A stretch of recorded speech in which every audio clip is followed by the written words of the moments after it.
question de nos modes de vie et de notre environnement influe sur la construction de nos logements, leur organisation, leur fonctionnement. En effet, nous vivons de plus en plus vieux, et ça c'est plutôt une belle chose. Nos familles évoluent, sont de plus en plus mobiles, notre environnement économique change, la transformation climatique, bref, toutes ces idées contribuent à l'évolution de notre habitat. Alors aujourd'hui, devons-nous mettre en opposition construction et réhabilitation, neuf et ancien, vente et location, ville et campagne, maison et appartements, ou devons-nous réfléchir, mais surtout agir de façon globale pour offrir à tous un habitat où il fait bon vivre? À ce questionnement, d'autres interrogations semblent intéressantes à partager, à discuter, car quand on parle de logement aujourd'hui, on parle aussi de logements vacants, vacances de logement, de passoires énergétiques, de lois de transition énergétique, d'enjeux liés à la rénovation. Peut-on tout rénover aujourd'hui quand on sait que certains logements sont classifiés en F ou en G? Et je compte sur vous pour pouvoir nous indiquer cette définition. Mais comme le monde bouge, que la nécessité d'agir pour notre planète est primordiale, alors imaginons la maison de demain, confortable, économique. Ce soir, nos invités professionnels de l'habitat vont confronter leurs réponses autour d'une idée commune, agir ensemble pour privilégier des projets de proximité adaptés aux enjeux des territoires. On ne peut pas être dans une logique totalement ambitieuse en laissant pas mal de monde derrière nous qui n'ont pas accès à l'habitat. Hein, je dois dire, encore une fois, dans nos régions, on peut le remarquer dans nos rues, on a des gens sans domicile fixe. Donc, à un moment, on touche quand même quelque chose de très sensible, l'habitat. Pour moi, c'est un pilier, c'est un pilier de vie, l'habitat. Le locataire d'aujourd'hui, c'est quelqu'un qui veut maîtriser ses budgets d'énergie. Effectivement, avec la crise, les gens ont mis un petit peu en stand-by leur projet d'évolution, de déménagement, de changer de logement. Et donc, ils sont attentistes du fait, écoutez, il y a moins de gens qui vendent et beaucoup plus de gens, enfin autant de gens qu'avant qui veulent acheter. Donc, on a une tension, ce qui se traduit par une montée des prix. Nous, on a la chance d'avoir un process de vente qui est basé sur l'offre et la demande, donc avec un mandat qui est spécial qui permet de faire évoluer le prix en fonction de l'offre et de la demande. Donc, ce qui actuellement performe beaucoup parce qu'on a une augmentation des prix de vente entre le prix de la diffusion et le prix de la vente réelle. On est entre 10 et 20% de plus en ce moment. Donc, c'est intéressant pour effectivement ceux qui vendent. C'est la période. Je pense que après crise, ça risque de se niveler un petit peu, de rebaisser un petit peu. Mais voilà, actuellement, il y a une tension au niveau de l'offre plutôt par rapport à la demande. Ce que je peux vous dire, c'est qu'aujourd'hui, on a fait un constat, c'est qu'on va financer de plus en plus de biens en campagne. Les villes sont, je trouve en tout cas, sont un petit peu fuies en ce moment et on a énormément de biens en campagne, en financement, avec quasi systématiquement des travaux. Sur 80-85% de nos dossiers, on a des travaux qui sont inclus dans le financement. Énormément de primo-accédants. Donc, on se rend compte aussi que les jeunes se bougent un petit peu et puis ont une vraie envie, en tout cas, de devenir propriétaires. Il y a une vraie demande. Aujourd'hui, je crois, de mémoire, le prix du neuf dans la métropole de Nancy, c'est 3 600 € du mètre carré. Bon, 100 mètres carrés, 360 000 €. Qui peut se payer? Certains n'ont pas la majeure partie d'entre nous. Donc, il faut revoir cette copie-là, sachant qu'encore une fois, vous touchez, Luc, un point important, c'est l'habitat.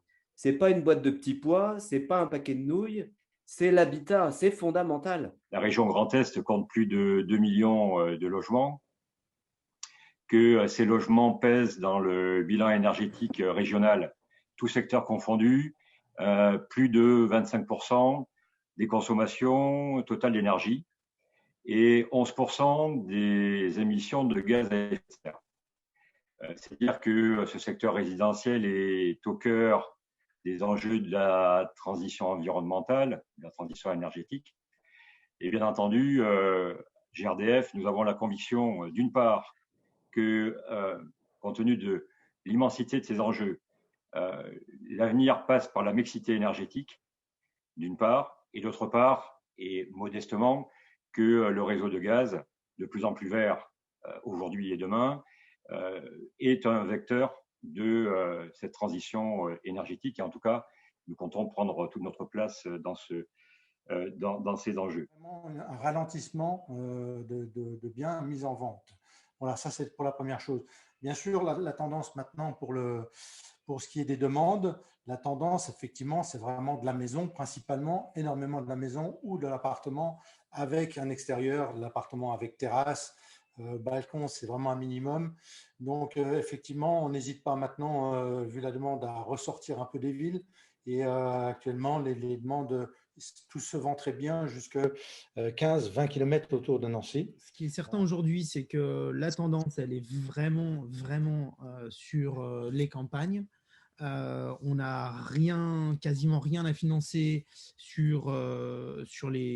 dans les villes en tout cas. Et on a 9 fois sur 10, pour ne pas dire 10 fois sur 10, un financement avec un extérieur. Il faut tout rénover. La question mérite d'être posée, mais je dirais que c'est du cas par cas. Il vaut peut-être mieux probablement démolir pour mieux reconstruire, mais la question est aussi de comment inciter les propriétaires à accepter ce processus de rénovation ou de démolition-reconstruction. Et ensuite, un deuxième point, c'est que cette question de la précarité énergétique et de la rénovation ou pas se pose aussi, c'est en matière de localisation. Il est évident que de démolir une maison en pleine zone détendue n'a pas les mêmes enjeux qu'une démolition en plein centre-ville de Nancy, où forcément les enjeux ne vont pas être les mêmes derrière. Donc sur Nancy, par exemple, je prends l'exemple parce que c'est là que je connais peut-être le mieux. Il y a une problématique quand même sur la rénovation et l'isolation, c'est sur les biens, par exemple, des maisons 1930. Pour isoler une maison en 1930, on a une quasi-obligation de détruire le cachet de la maison. C'est-à-dire qu'on a des façades quand même qui sont un petit peu spécifiques, la plupart avec de belles décorations type 1930 et encore plus l'intérieur avec des plafonds moulurés et des alcôves, etc., qu'on est obligé un petit peu entre guillemets, de détruire pour pouvoir isoler par l'intérieur ou par l'extérieur. Donc ça me paraît un petit peu compliqué. Voilà, et notamment, donc, c'est surtout le coût de la rénovation qui n'est pas pris du tout en compte pour les accédants.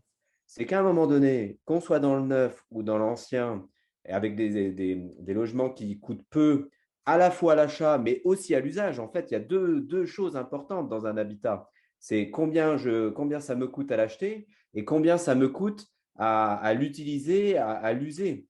Donc, et ça, ces dimensions-là, moi, ma grande crainte, alors je suis pas coup de gueule, mais moi, ma grande crainte, c'est qu'aujourd'hui, on est en train de monter le niveau à tous les niveaux, énergétique, urbanisme, architecture, prix des fonciers et tout. Et à un moment donné, moi, je vois bien, j'ai démarré dans le métier il y a une quinzaine d'années. Quand je faisais de la maison individuelle il y a 15 ans, j'avais mon plus grand nombre de clients, c'était des petits jeunes, maison simple, première maison. Aujourd'hui, la maison, c'est un produit de luxe dans le neuf. C'est devenu en 15 ans un produit de luxe. Par contre, effectivement, l'attractivité, elle est plus sur le centre de Nancy, sur tout ce qu'on va retrouver sur les bâtiments qui viennent d'être réalisés en rive de Meurthe ou en périphérie proche, puisqu'on n'a plus grand-chose à leur proposer en centre-ville, malheureusement. Mais est-ce qu'il y a des discordances? Je dirais que les discordances, elles sont dues au budget alloué par les preneurs et qu'effectivement, en périphérie, les budgets sont moins importants que ce qu'on va retrouver en centre-ville. Et puis, on aura moins de problèmes de stationnement également en périphérie qu'en centre-ville, ou en centre-ville, effectivement, en plus du local, il faut prévoir des locations de places de stationnement, il faut prévoir des accessibilités pour tout ce qui va être… que ce soit plus accessible pour tout ce qui va être pour tous les salariés. Donc, si on n'a pas derrière des réseaux urbains qui permettent effectivement à ces personnes-là de se déplacer et d'apporter ce service-là, voilà. La difficulté, elle est là aujourd'hui. C'est-à-dire qu'au-delà du choix du local, tous les services apportés aux collaborateurs vont faire qu'on va s'implanter plutôt sur un secteur que sur un autre. Le prochain rendez-vous, il sera évidemment diamétralement opposé, c'est le 8 mars. Et pour autant, le logement est important pour tous. Le 8 mars de 18h à 19h, on sera toujours dans la saison 2, handicap, avec une belle panoplie d'invités et avec là des propositions, des préconisations qui nous feraient ou pas amener la Meurthe-et-Moselle à devenir pilote. Merci en tout cas d'avoir été à nos côtés encore ce soir. On l'a bien vu, il ne faut surtout pas confronter les uns et les autres.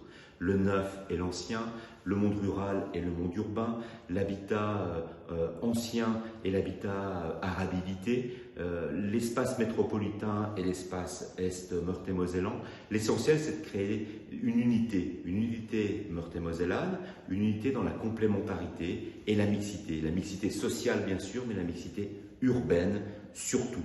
Ne pas confronter les uns les autres, ne pas opposer les uns les autres, c'est la clé de l'habitat et de la gestion de l'habitat de demain.